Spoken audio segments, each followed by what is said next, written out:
Assalamualaikum warahmatullahi wabarakatuh. Perkenalkan, nama saya Hadi Sucipto, Eskom Mkom, dosen tetap di Universitas Hasyim Asy'ari, khususnya di Fakultas Teknologi Informasi.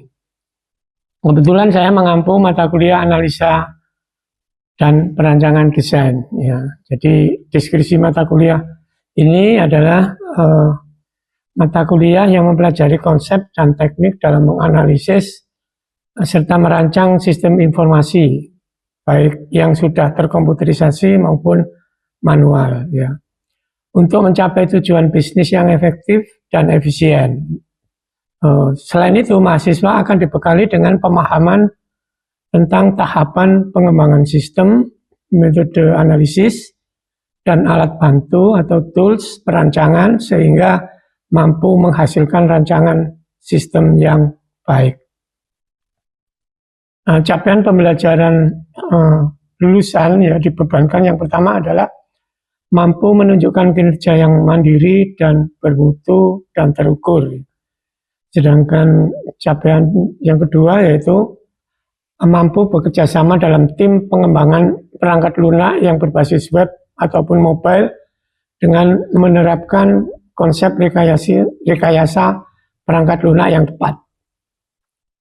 Sedangkan yang ketiga adalah menguasai konsep teoritis di bidang pengetahuan ilmu komputer atau informatika secara umum dengan konsep teoritis bagian khusus dan dalam bidang pengetahuan tersebut secara mendalam, serta mampu memformulasikan penyelesaian masalah prosedural.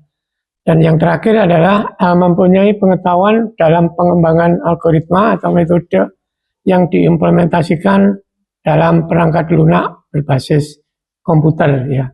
Topik bahasan pada mata kuliah ini yang pertama adalah konsep dasar sistem informasi, sedangkan yang kedua metode pengembangan sistem, yang ketiga adalah analisis sistem, terus analisis kebutuhan sistem, analisis kelayakan sistem, pendekatan perancangan terstruktur dengan data flow diagram, pendekatan perancangan terstruktur dengan data model, terus balance of model, pendekatan perancangan berorientasi objek, perancangan sistem berorientasi objek dengan UML ya, nanti yang kita pelajari use case, sedangkan yang kedua adalah pendekatan activity diagram dan class diagram.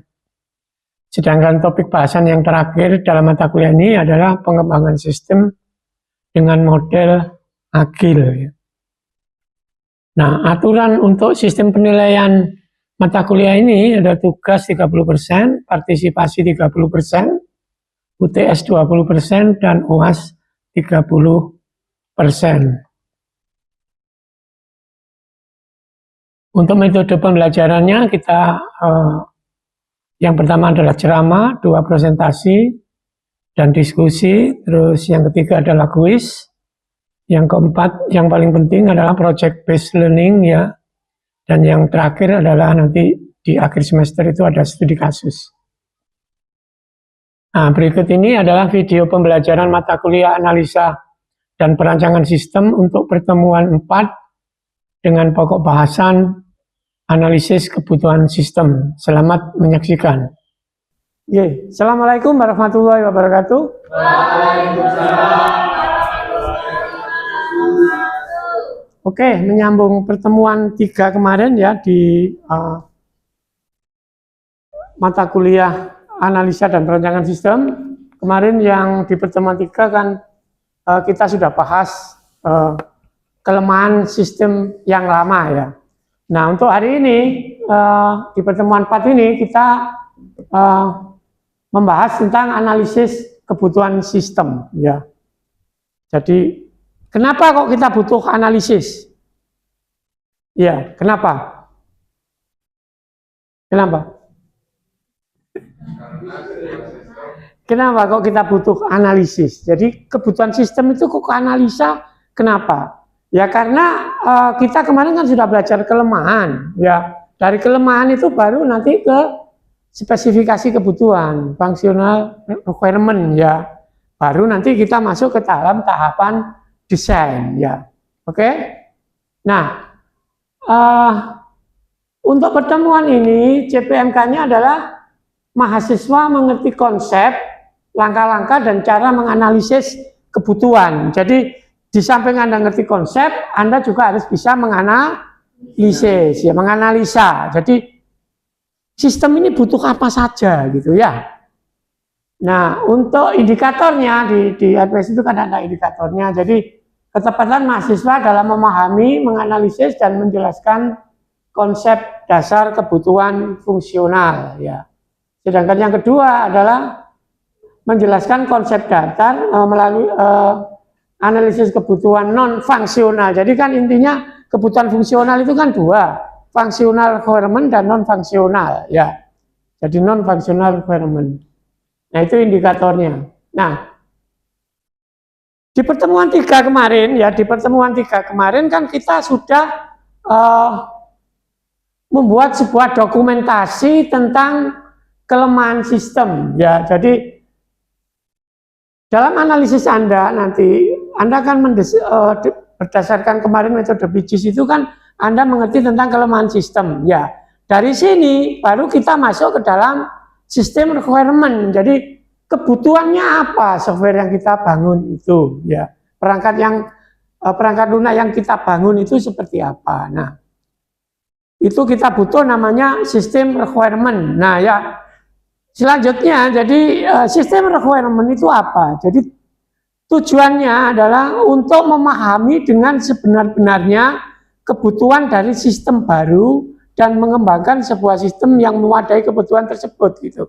Jadi intinya itu. Jadi sistem requirement itu harusnya jadi kebutuhan fungsional atau jenis kebutuhan yang berisi proses-proses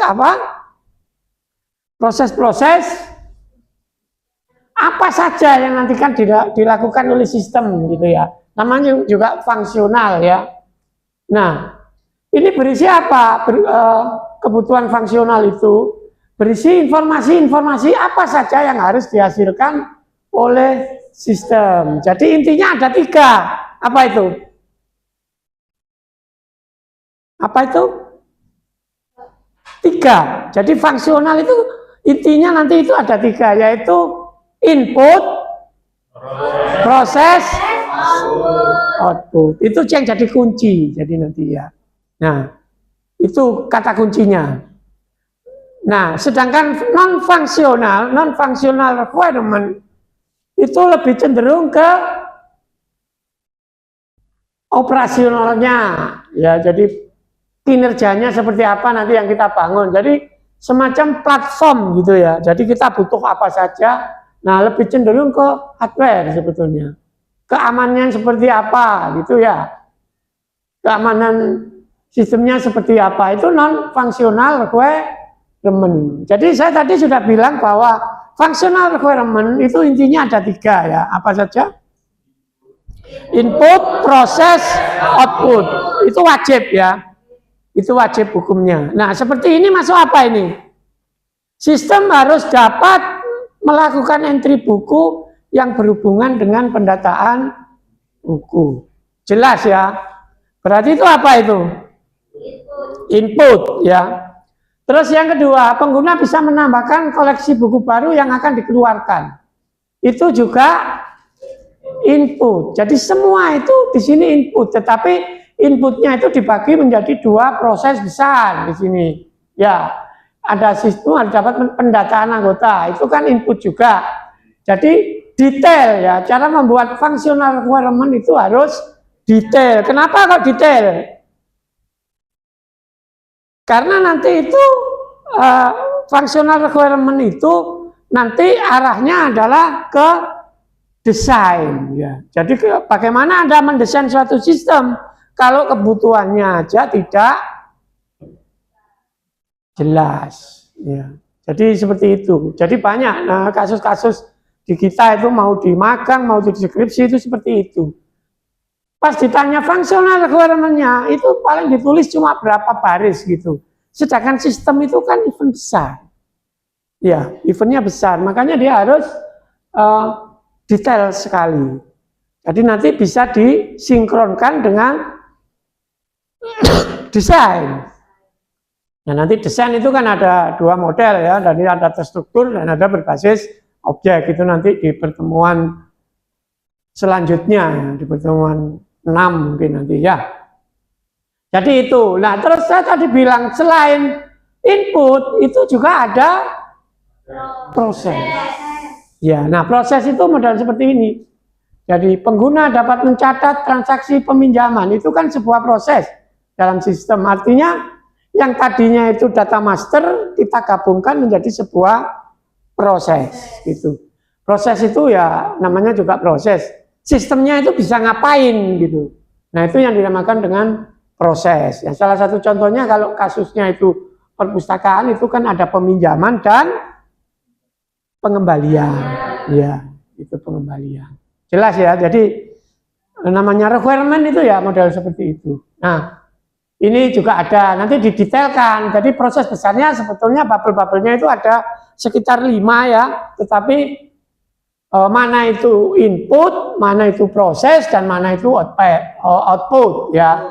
Nah, ini adalah sebuah contoh proses. Jadi proses itu kan model. Model itu aturan. Ya. Jadi harus jelas gitu aturannya seperti apa gitu. Nah, yang kelima itu adalah pembuatan laporan keuangan secara otomatis ya, mungkin bayarnya, mungkin nyetak bilnya, mungkin nyetak apalagi, banyak sekali ya. Jadi itu. Jadi functional requirement itu harus mewakili itu gitu. Jadi nanti kalau Anda buat skripsi atau magang kan laporannya seperti ini.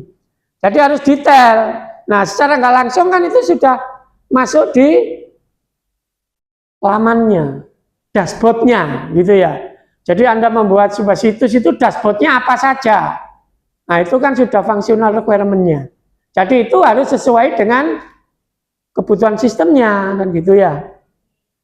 Ngerti? Oke. Itu functional requirement ya. Sedangkan yang kedua itu adalah non fungsional. Jadi kebutuhan non fungsional. Nah, biasanya platform ini berjalan di Windows berapa? Misalnya Windows 11, Windows 10 gitu ya. Terus spesifikasi komputer minimal misalnya Core i5 atau macam-macam, kebutuhan memorinya segini. Nah, itu namanya non fungsional ya. Ada lagi misalnya bisa nggak dilengkapi dengan barcode reader, membaca kalau misalnya ada chat. Nah, itu sebetulnya adalah non fungsional. Jadi non fungsional itu banyak ya, termasuk security-nya, termasuk kinerjanya, termasuk informasinya. Jadi prosesnya lebih banyak atau informasinya yang lebih banyak? Pertanyaan saya. Kalau Anda membuat justru informasinya apa prosesnya?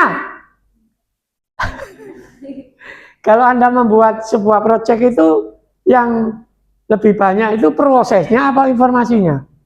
Yang sistem informasi yang bagus itu. Yang jelas adalah informasinya. Prosesnya sedikit tapi informasinya sangat-sangat banyak ya. Jadi sangat berguna sekali. Itu ya. Jadi intinya kalau functional requirement dan non functional requirement itu seperti itu. Nah, bagaimana tekniknya? Cara mengumpulkan kebutuhannya itu seperti apa? Jadi kan spesifikasi kebutuhan itu kan punya teknik ya. Salah satunya adalah di sini dikatakan bahwa dalam penyusunan kebutuhan itu ada beberapa teknik yang bisa digunakan. Salah satu adalah wawancara ya. Jadi nanti kalau Anda terjun ke dunia nyata itu maksudnya ya, Anda sudah magang? Nah, nanti kita sudah mulai itu ya. Jadi nanti ini Anda pakai functional requirement-nya. Nah, nanti kalau wawancara itu titiknya Anda harus tahu yang target wawancara itu siapa saja. Itu yang pertama, itu Anda tulis. Terus Anda juga bisa mendesain pertanyaan-pertanyaan untuk wawancara ya. Jadi kalau wawancara itu gitu. Jadi Anda sudah harus siap itu, jangan Jangan sampai sana nggak siap. Ya, terus persiapan wawancara dan menindaklanjuti hasil wawancara. Itu tekniknya, teknik untuk pengumpulan suatu kebutuhan ya. Nah, ada namanya joint application development, ada terus kuesioner itu juga ada ya. Kalau misalnya nanti kan kalau Anda bikin skripsi itu kan ada hasil penelitiannya ya. Biasanya nanti kita pakai kuesioner. Terus analisis dokumen, nah itu penting. Jadi Anda untuk mendapatkan suatu kebutuhan itu bisa juga Anda harus menganalisis dokumen. Maksudnya analisis dokumen itu seperti apa? Nah, Anda harus bisa mentransformasi ya. Anda harus bisa mentransformasi dari laporan yang Anda analisis menjadi sebuah tabel. Ya. Tabel maksudnya. Anda kan IT ya, jadi itu harus Anda analisa gitu. Jadi nanti yang ini yang paling sulit itu ya di situ. Jadi mentransformasi dari dunia nyata ke dalam sebentuk tabel ya. Itu perlu keahlian khusus ya. Atau Anda observasi ya. Anda observasi itu seperti apa? Jadi observasi itu dilakukan dengan melakukan pengamatan secara langsung pada proses-proses yang berjalan. What system does. Jadi bagaimana sistem itu berjalan. Itu Anda pelajari. Jadi nanti itu kan rekomendasinya itu sistem itu diteruskan ya atau diapain? Atau dimodifikasi kalau ada analisis. Dan yang terakhir adalah Anda buang. Jadi kalau Anda buang berarti create suatu sistem. Jadi Anda harus membuat sistem baru. Nah, pijakannya adalah analisis kebutuhan, gitu ya. Jelas ya? Oke, ini adalah salah satu contoh ya. Jadi salah satu contoh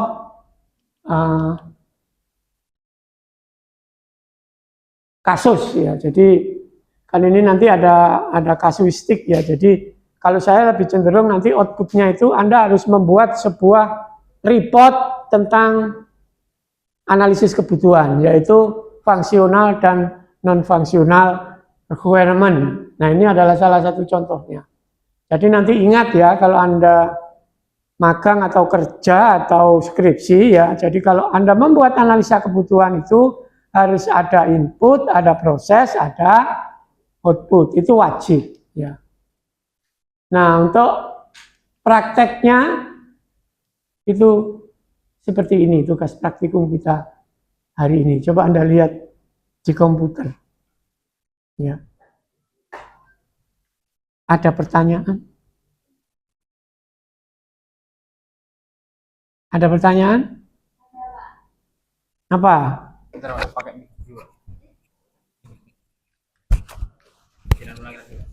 Gimana ya?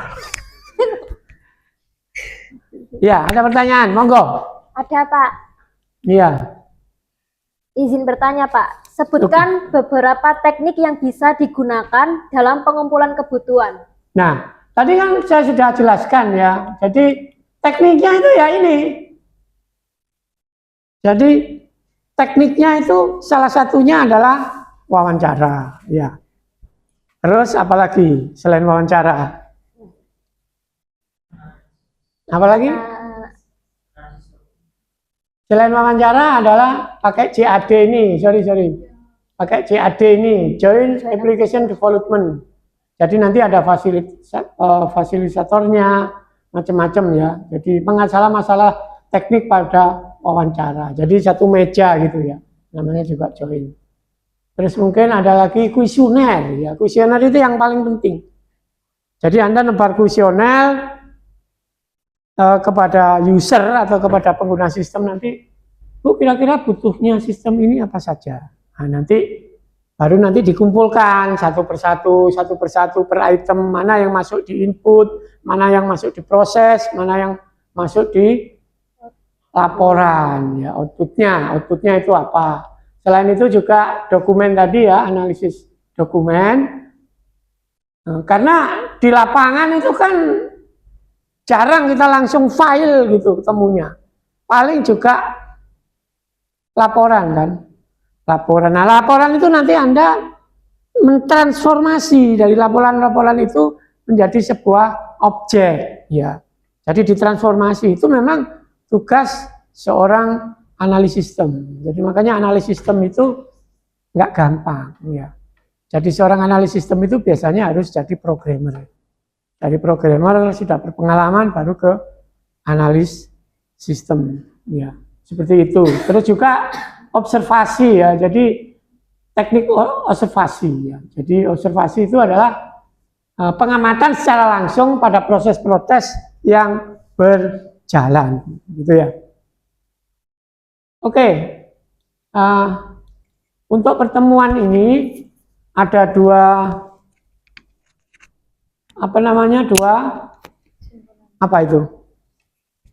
rangkuman atau resume ya. Jadi intinya adalah kebutuhan sistem itu dapat digolongkan menjadi dua tipe, yaitu kebutuhan fungsional dan kebutuhan non fungsional.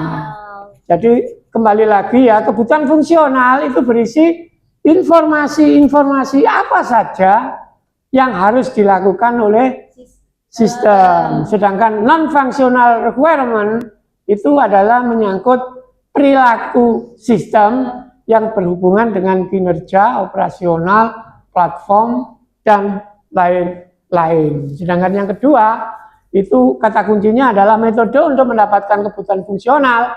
Itu beberapa, ya salah satunya wawancara, CAD, kuesioner, analisis dokumen, dan observasi. Oke, itu sebagai pengantar konsep functional requirement ya, kebutuhan fungsional. Nah, ini adalah praktikumnya nanti ya. Di tugas Anda adalah Anda disuruh membuat rangkuman dari project ya. Ini adalah kasusnya sistem informasi bus Rosalia Indah atau Rosalia Medan gitu ya. Rosalia Indah ya. Jadi fungsionalnya itu ini, sedangkan non fungsionalnya ini gitu. Jadi nanti output dari mata kuliah ini itu adalah Anda bisa menghasilkan sebuah progress report, yaitu membuat sebuah kebutuhan fungsional atau kebutuhan non fungsional. Bisa dipahami? Coba Anda lihat di praktik di ini filenya Excel, ada kan? Tadi saya sudah lihat. Ada pertanyaan dari situ?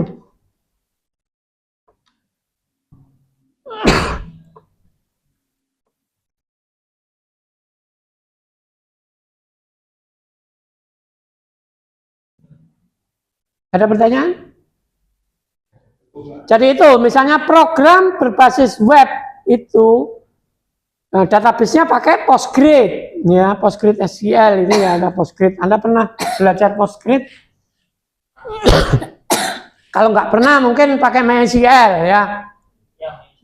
Ya itu functional requirement, apalagi di situ? Program ada foto armada. Iya, karena ini adalah kasusnya Rosalia Indah. Ya jadi nanti backgroundnya ya ada bis-bis, ada apa-apa gitu ya, sesuai dengan topiknya. Terus apa lagi? Validasi dengan jQuery. Iya, itu berarti pakai aplikasi ya, jQuery namanya.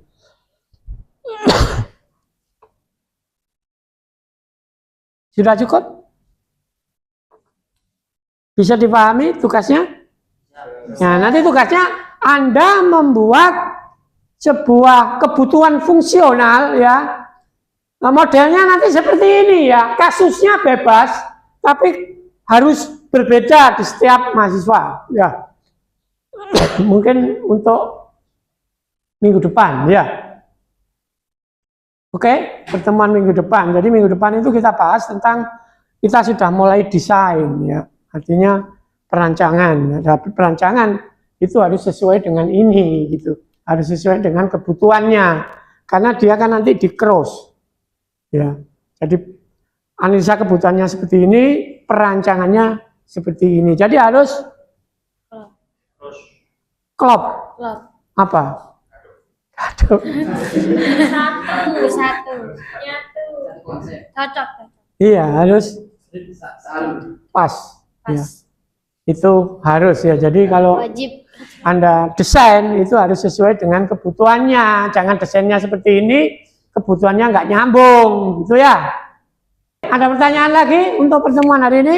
Saya Pak, Iya, apa? mohon izin bertanya. Sebutkan beberapa teknik yang bisa digunakan dalam pengumpulan kebutuhan.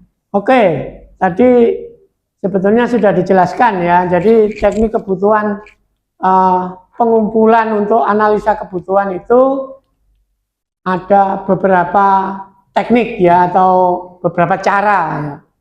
Salah satunya tadi adalah wawancara ya. Jadi wawancara itu adalah kebutuhan yang teknik yang paling umum ya. Jadi nanti kalau Anda wawancara itu Anda harus memilih target ya. Yang saya wawancara itu siapa. Terus yang kedua adalah mendesain pertanyaan-pertanyaan untuk wawancara. Jadi Anda harus siap ya.